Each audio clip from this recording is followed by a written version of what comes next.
Hello, Burst users. My name is Florence Nguyen Kwong, and I am with the Center for Early Reading at Amplify.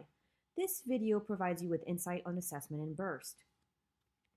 Assessment in Burst is the third in the Intervention Coordinators series.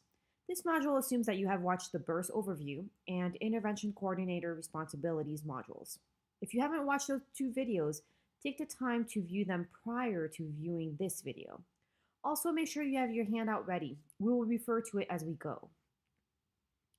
In this module, we are going to take you through the logistics of setting up the assessments in Burst. After you gain a better understanding of why accurate assessment data are so important to the Burst algorithm, we will help you determine whether or not to include the vocabulary strand in Burst. Afterwards, we will set up a plan to get initial baseline assessments completed in a short window so that you can start Burst as soon as possible. Then we will determine who will administer progress monitoring assessments, set up a 2-week progress monitoring schedule, and ensure assessors are set up in MClass. Remember how Burst works? The very first step is to assess students. The assessment results determine which students are grouped together and which content and skills each group gets in their lessons. Every 2 weeks, the cycle repeats itself with new progress monitoring data so that students are continually getting the content they need to progress quickly and get caught up to their grade level peers. Most of you are already familiar with the DIBELS assessments. If not, we will share DIBELS training resources at the end of the module. Up next, we will briefly go over the Burst measures. Why do we need the additional Burst measures?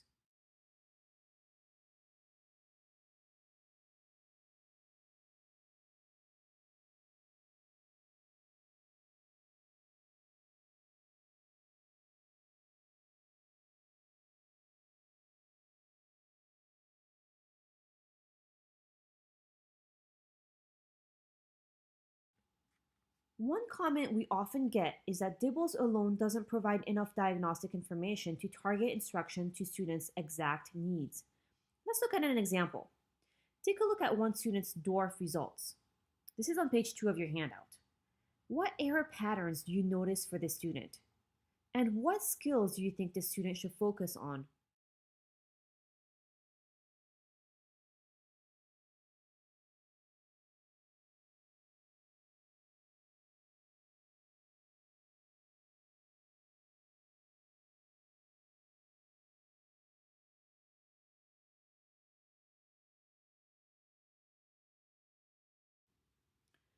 Some sample responses we often get are that maybe the student needs multisyllabic word reading practice. The student seems to have trouble reading longer words. The truth is that it's hard to say. What we learned from DORF is that this student made errors reading specific words, but we don't know why the student was unable to read these words. For example, if the student knows spelling patterns such as long vowels, or beginning and ending blends, or digraphs, without knowing the why behind the error patterns, we don't know what skill to focus on. How does Burst get at the why? Let's take a look at the Burst assessments. The Decoding Inventory is a standardized, individually administered test of advanced decoding ability. This assessment helps pinpoint specific error patterns and identify the right skills to work. There are 4 submeasures. The regular word submeasure has words with predictable one-to-one letter-sound correspondence. This will help us better understand why the student made errors on words like splendid and transfer on her DORF. The irregular word submeasure contains sight words not spelled with regular letter-sound correspondence. This will help us determine if the errors the student made on words such as thought means that she needs additional time learning irregular sight words. The letter combination submeasure has monosyllabic words that contain both vowel and consonant digraphs, like the GN in the word foreign. The advanced phonics submeasure has multisyllabic words with complex spelling patterns and contractions. It helps us determine if the student's errors on words like asked and excited were due to a need for more instruction in inflectional endings. The assessor asks the student to read a list of 8 words for each of the 4 submeasures.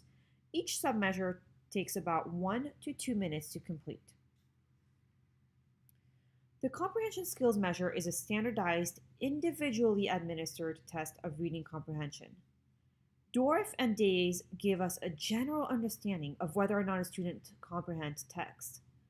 Dorff assesses comprehension by rating students on their quality of retail, and Days assesses a student's ability to construct meaning from text using word recognition skills, background information and prior knowledge, and reasoning skills. However, the burst comprehension skills measure better spots comprehension weaknesses than Dorff and Days do because it also assesses literal and inferential comprehension of fiction and nonfiction texts. The assessor presents the student with a passage and instructs him or her to read it to him or herself. Then the assessor asks the student a series of questions. Assessment duration is dependent on how quickly the student reads. It typically takes between 6 to 8 minutes to administer. The vocabulary measure is a standardized individually administered test of basic vocabulary. It is available in grades K through 3 and takes about 5 minutes to administer. Vocabulary is an optional focus area in BURST. As the intervention coordinator, you and your school lead can choose whether or not to assess your students in VOC. We'll talk you through how to make the decision next. We are now going to learn how to determine whether to include the vocabulary strand in your student's BURST instruction. You can go ahead and follow along with your BURST launch plan, which you got from the last module on intervention coordinator responsibilities. We will be using the launch plan for the next part of this module. Vocabulary is a unique coverage area within BURST. Unlike the other strands, it is not part of a continuum. It runs in parallel. It does not build upon the other skills, nor does it serve as a gatekeeper to more advanced skills. As a result, your school can choose whether to include it.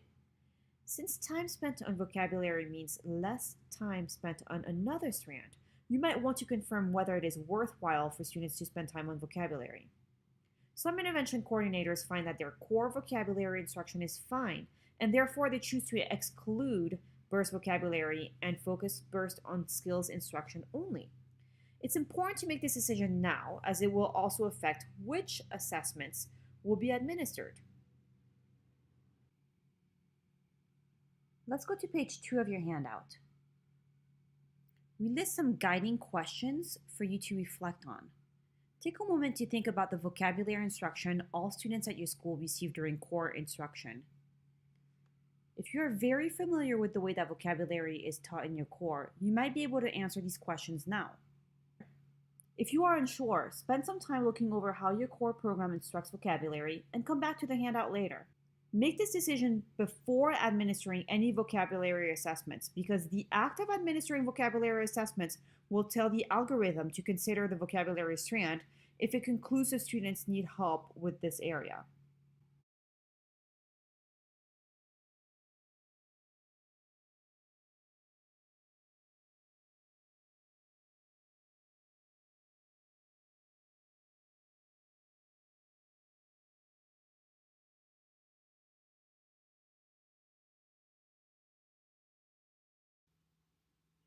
Now that you've determined whether to administer the BURST vocabulary measure, let's develop a plan to get all your baseline assessments completed as soon as possible so students can get started with BURST. Find the launch plan you started with the handout from the Intervention Coordinator Responsibilities module and go to the tasks shown on the screen. We will complete these tasks as you complete this module. The first step is to complete all DIBELS benchmark assessments as soon as possible. Next, you will determine which BURST assessments to give for each grade level. Then we need to determine who will complete the baseline BURST assessments. The assessors you choose will be very important to getting these assessments quickly completed. Finally, we will plan how, where, and when to get the assessments completed and set a schedule to complete the baseline BURST diagnostic assessments. Before we begin, anticipate some challenges we might have to overcome. We want to start BURST intervention as soon as possible to give students the runway they might need to get caught up. What makes it difficult to quickly complete assessments?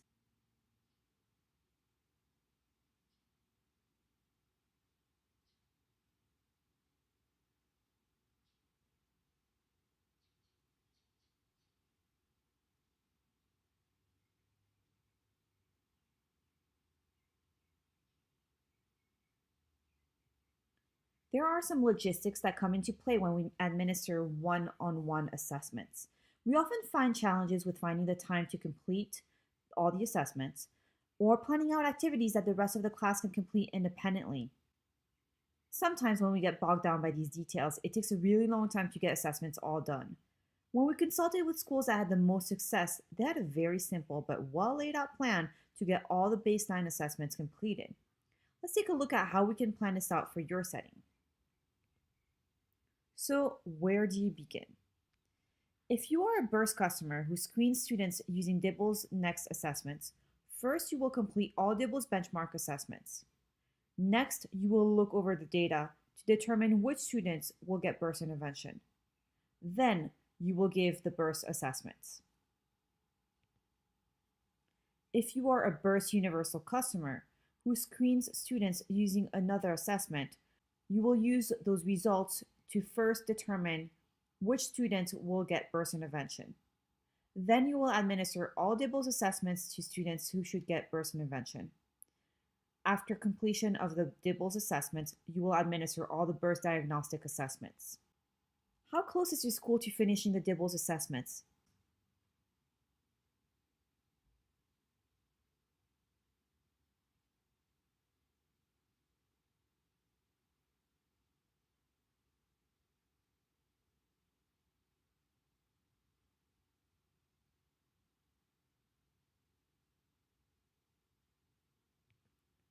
Do you know how many students will get burst intervention?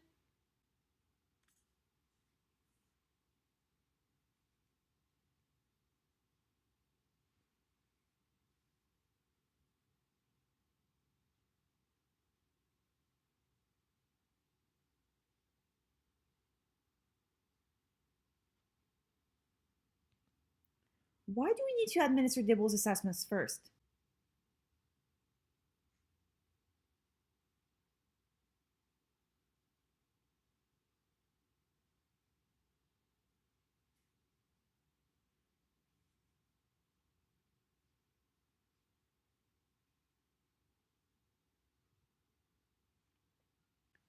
The main reason is because BURST uses DIBELS results to determine which burst measures to give. Specifically, BURST will determine whether the student needs decoding or comprehension skills based on the student's DORF results and grade level. If DORF levels are lower for the grade level, BURST will recommend the decode measure since the student will likely need to work on decoding. If DORF levels are higher for the grade level, BURST will recommend the comprehension skills measure since students will need to work on that skill. The great news is that those who administer these initial baseline assessments don't need to worry about which measures need to be given to each student. The software tells them. For example, this particular student needs the comprehension skills measure, whereas this other student needs the burst decoding measure. One reminder, if you have opted out of having your students get vocabulary as part of your intervention, you can just ignore the vocabulary assessment. Now that we know which burst assessments need to be given, we will help you choose the right people to get the assessments quickly completed. Before we think about who should administer these assessments, let's focus on our goal with regard to the baseline assessments. We want the baseline burst assessments to be accurately completed as soon as possible to get burst up and running. With that in mind, choose 2 to 5 people who can set aside the time to do the baseline assessments during the week you plan to get them completed. They need to be able to give you some big time blocks on the days you want to get the assessments done. They might be specialists, for example, who might not be tied to a full class schedule.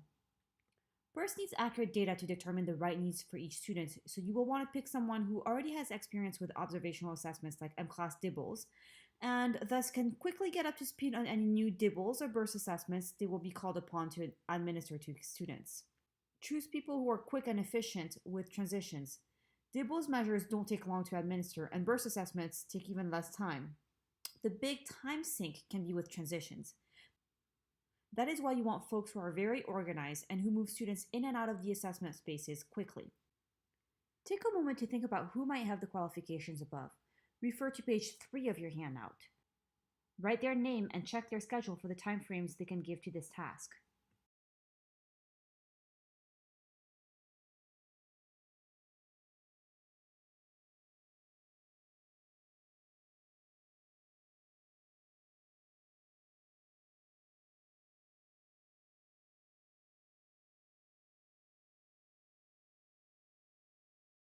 Alright, we know which assessments are left to be administered, and we've chosen who will accurately and quickly get this task done. Next, we need to lay out how assessors will get the task done. You have to decide where assessments will happen and whether to group and synchronize assessors so they can tackle one classroom at the same time. Taken together, there are 4 options. Each has a set of requirements that make it possible, and each comes with specific benefits. Option 1 is all hands on deck.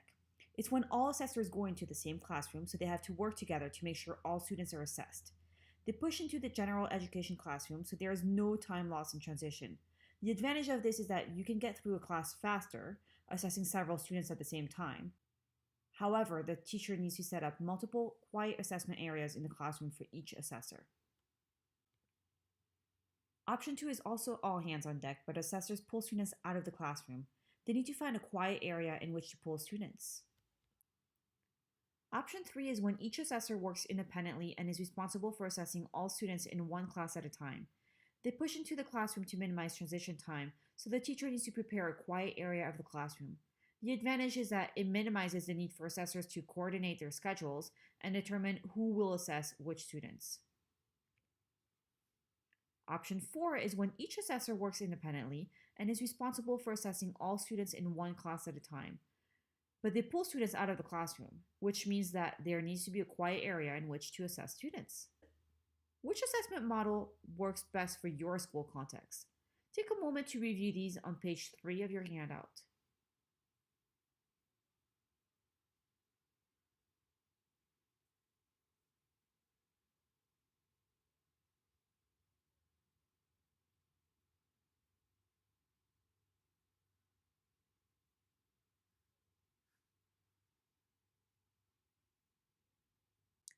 Let's stay on your handout. Let me take you through an example assessment plan for the beginning of the year, and then we will plan out yours.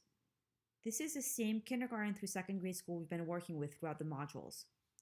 At this school, we chose option number 2 because we have 4 assessors and thought that we could complete a classroom faster by having everyone administer the assessments at the same time.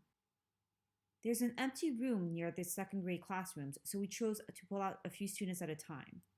We chose not to include the vocabulary strand in burst, so we will not administer the burst vocabulary assessment. Since this is the beginning of the year, only 2nd grade needs a burst assessment, decode or comprehension skills. The assessment will take no more than 5 minutes per student, including transition time. We have 4 2nd grade classrooms, so we're going to plan 2 hours per classroom. And with 4 assessors administering the assessment at a time, it should take no more than 30 minutes to complete the assessments. With those time frames, we send a memo to teachers to give them an approximate time slot during which to expect the assessors. This helps them plan for any interruption. Go to page 5 of your handout.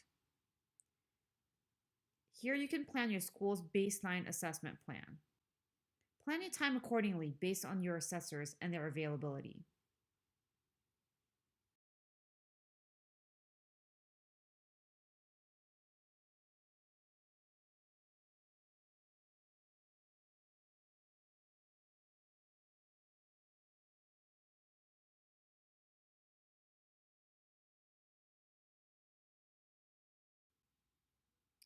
Now that you have chosen who, how, and where to complete the baseline burst assessments, we're going to spend some time setting up MClass Access and also choose dates to administer the baseline assessments to students who scored below benchmark and well below benchmark on DIBELS.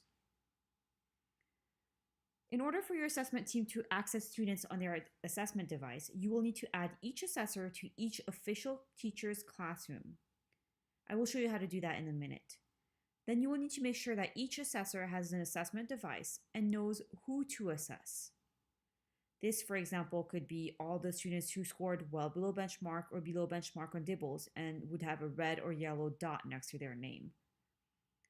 And finally, here is where you can go to access and download copies of the student assessment materials. Let me show you how to add assessors to an official classroom. First, you're going to log into mclasshome.com with your username and password. Then you will click on the admin icon. And here you're going to go to edit classes. So click on enter next to classes. and you will have your list of classes appear. Go ahead through each of the classes and click on View or Edit Class. Click on Edit Class again. And on the left side here, choose all of the assessors that you want to add to the class. You can select more than one staff member at a time by holding down the Control or Command button on your keyboard.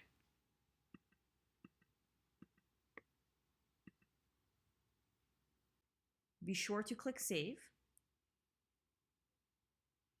and then go back to View Classes to work on the next class.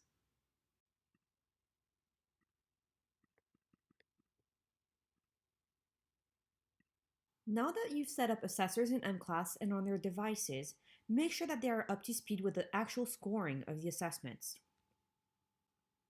There are a few short videos on how to score each of the burst measures on BurstBase under Progress Monitoring on the training page. Even though the burst assessments are generally easier to administer than the DIBELS assessments, have each assessor actually practice scoring the burst measures along the video with the students in their demo class. Let assessors know which students they should assess in each class. For example, if it's students who scored well below or below benchmark on DIBELS, tell assessors to look for the red or yellow dot next to the student's name. Finally, make sure that each class appears on the assessor's device. Have them sync their device and check. Let's review our steps to quickly completing the baseline assessments for Burst. Choose assessors who will help you quickly get the assessments done to get Burst up and running. Review your core vocabulary instruction and decide whether to include the Burst vocabulary strand. Create an assessment schedule that includes the times during which assessors will either pull out or push in by classroom. Be sure to share this assessment plan with teachers so that they can be prepared and ready, either by preparing an assessment area for a team of assessors pushing in, or to know when and why students will be pulled out. Teachers may also need to let their students know that there will be visitors coming in to assess students. Set up assessors access in mclasshome.com and on their device, and make sure that they review scoring rules and practice administering the assessments. Look at page 6 of your handout and figure out where you are in completing the baseline assessments.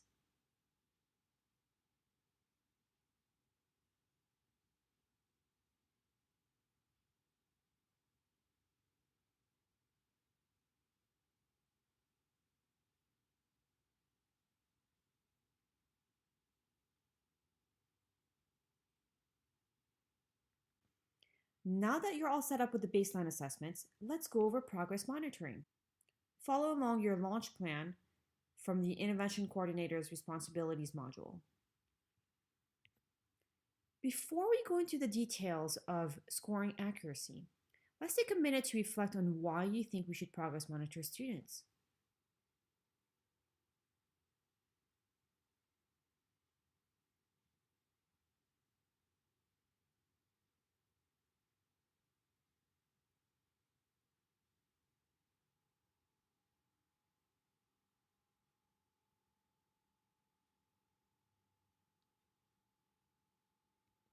Remember how BURST works? Each cycle requires that students get progress monitored. The progress monitoring results guide the algorithm to keep generating catered lessons that are very specific to students' needs. The cycle repeats every 10 days, which is basically every other week. We know assessments and progress monitoring is a very important part of the BURST machine to group students and to generate lessons.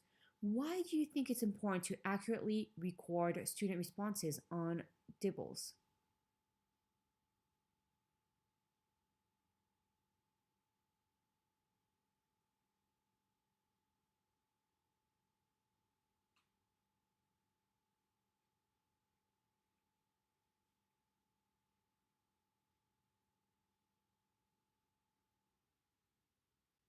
Let me show you a few different cases of student responses and suggested instructional next steps.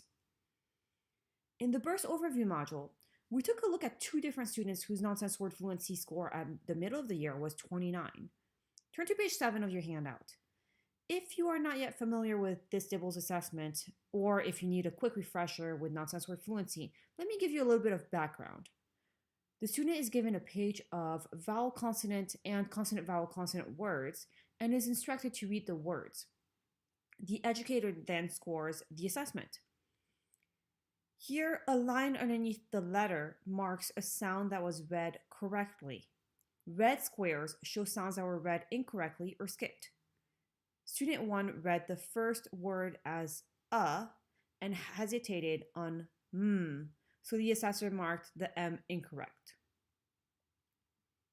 Here we see that a line underneath the word shows that the student blended all letters and read the word and not just in the individual sounds. So for example, student 2 read the first word as Burst reads deeper into the measures than simply taking the numerical score of Dibble's probes. Take a look at student 1. What error patterns do you notice for this student? What instructional next steps would you recommend based on these response patterns?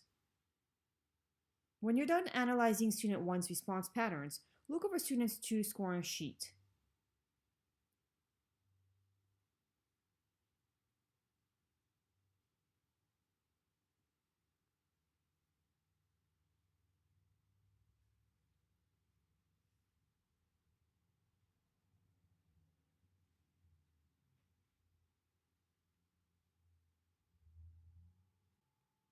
Student 1 needs support on letter sound correspondence and blending. Student 2 can already blend accurately and needs to improve his fluency. Because the burst algorithm looks at response patterns, it is important that the scores accurately show where students are on the reading skills progression. Burst uses the following data: benchmark data at Boy and Moy, and progress monitoring every other week. You're going to need a team to do this, so pick your team accurately. We just saw how Burst uses response patterns to determine the right instruction for each student. You need accurate data, so think of the adage garbage in, garbage out. It applies here. The first step to accurate data is picking the team that will do progress monitoring every other week. When you pick your team, look for people who are meticulous and detail-oriented. This usually translates to higher accuracy on the assessments. We also want to look for assessors who are efficient and transition quickly between each student. Of course, we also need to be sure that assessors will also have availability in their schedule to administer progress monitoring every other week. Out-of-classroom personnel don't have a carrying register, so usually no case they're directly responsible for, which makes it easier to free up uninterrupted time to administer the assessments. Here's a list of possible fits.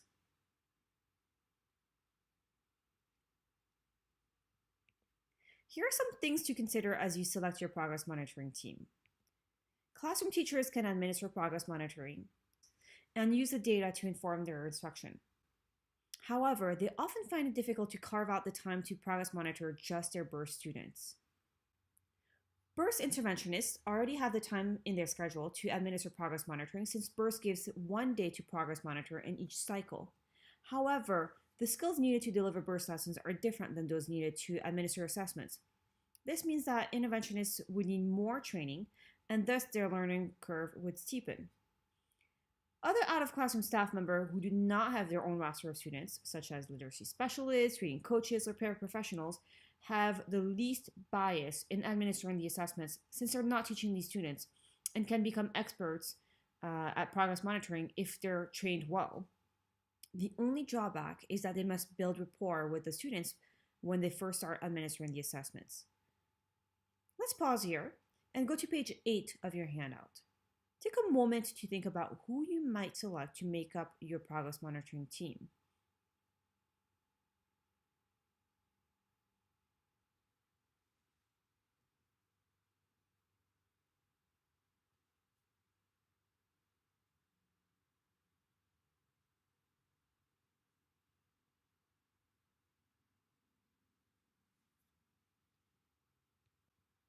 It is critical to have a clear plan in place to ensure consistent progress monitoring of students. If we don't plan for progress monitoring in advance, once the school year begins, we all have multiple demands placed on us and other things get prioritized over progress monitoring. When you plan for your progress monitoring, think about who will be administering the progress monitoring assessments, when in the school day students will be assessed, where students will assess students, whether it's in class, in the intervention room, or elsewhere, and on what day of the week progress monitoring will take place.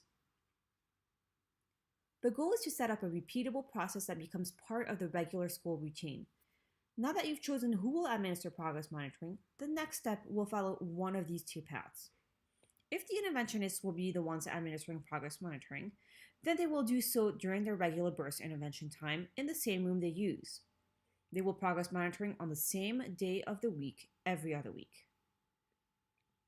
If there is a progress monitoring specialist team, they can progress monitoring students either during their burst intervention time or any other time in the day, but preferably outside of the core instruction. The progress monitoring specialist should choose a location that minimizes transition time. Many choose to push into the classroom so that they can quickly and efficiently move through students. And progress monitoring should be administered on the same day of the week, every other week. We recommend to progress monitor every other Tuesday or Wednesday so that new lessons can be ready by the following Monday.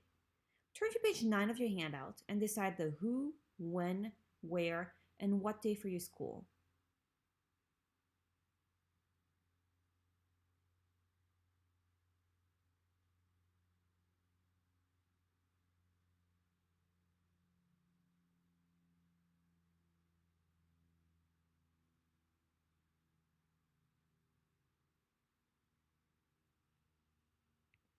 Here are some final logistics.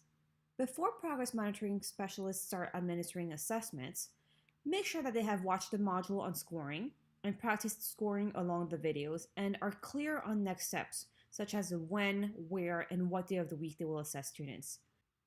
Also, please make sure they have access to mclasshome.com with their own login information. All burst students should appear on their device, and printed student materials. Here is where progress monitoring specialists can get more practice scoring the DIBELS assessments. Soon we will move these to the burst page. Wow, we went over a lot of information today. Here are a few key takeaways for you to consider as you plan out your next steps. Complete the baseline assessments as quickly as possible to get burst started. Choose whoever can help you quickly get this done. Don't administer the burst vocabulary assessment unless you plan on using the vocabulary strand in burst. Ignore the icon in the burst assessment app. If you administer the assessment, it automatically triggers burst to consider vocabulary. Assessment accuracy is extremely important for burst to get the right lessons to your students, so pick your assessment team carefully. Please let us know if you have any additional questions, and go ahead and please complete the survey at this link provided and provide us our feedback. Thanks so much for participating.